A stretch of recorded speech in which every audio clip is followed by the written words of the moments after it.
Hello, my name is Sam Bloom, and I'm a Tween librarian at the downtown Main Library. Enchantments, crushes, and cream puffs. You'll find these things and much more in Midsummer's Mayhem by Rajani, LaRocca.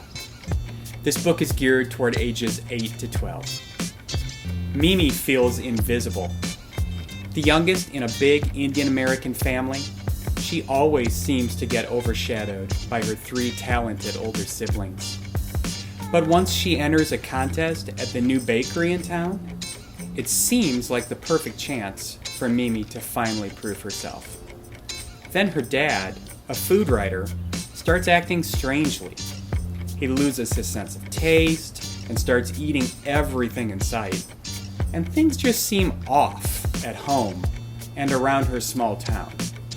So Mimi takes it upon herself to discover just what is causing all the strange happenings, both food-related and otherwise.